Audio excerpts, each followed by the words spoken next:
once these are clean, they'll be filled about halfway with water, and that's how we process the jars in order for them to become shelf stable.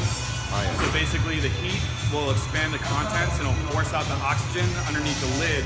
Then the lid has a special lining that adheres to the top of the jar, and it creates a vacuum seal.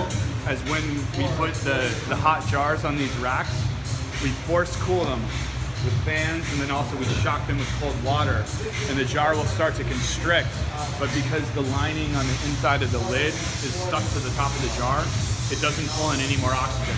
So it creates a anaerobic state and a hermetic seal. So that's essentially how the cucumbers are preserved, captured, suspended. There's no degrade in the actual organic material, and then we can ship them to Australia outside of refrigeration and basically extend the longevity of the cucumber and other ingredients that are in there. So when you put the brine in, is the brine cold or hot? Hot. It's a hot fill. Because you want to, the science to the art that we do is all potential microbes or bacteria that could be on the skin of any organic matter that we put into the jar. You want to basically suspend the potential of anything being able to proliferate or grow. So this is a thermal process, and it's also acidifying low acid foods. So we could put the brine in cold, but it doesn't do a 100% job. The brine will lower the pH, so it'll, kill any kind of bacteria, but the heat basically, renders the bacteria useless. Another important fact is because it's a thermal process, and to achieve this seal, we have to hit minimum internal temperatures for it to seal. And if we start with a hot liquid and then put the lid on it, that means it's going through a boiling water bath for less of a time. And really, the philosophy is you can't have a good pickle that's soggy. And it's a technique that we've developed over time to really ensure that every product comes out of here is crisp. So what makes the difference in terms of crunchiness?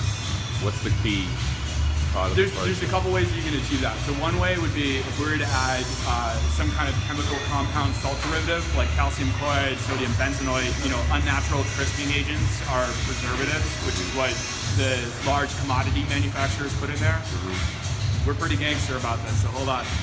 Apple cider vinegar is tannin rich. As tannins interact with the cellular walls of the cucumbers and they reinforce that structure.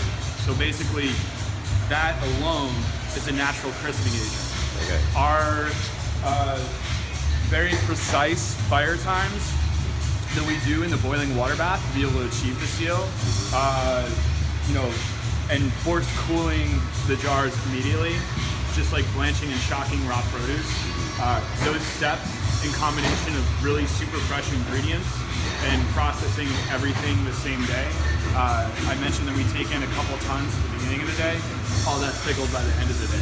Our refrigeration is for refrigerated bulk food service buckets. It's not for cucumbers we got last week that next week we'll pickle it when we get to it. Yeah. Yeah. So it's really just steps. Yeah. We have 18 steps from beginning to end, and not precious. 18 steps that really attribute to finest quality finished product that we can share with the marketplace. So it's actually a really good question and an important part of what we do here.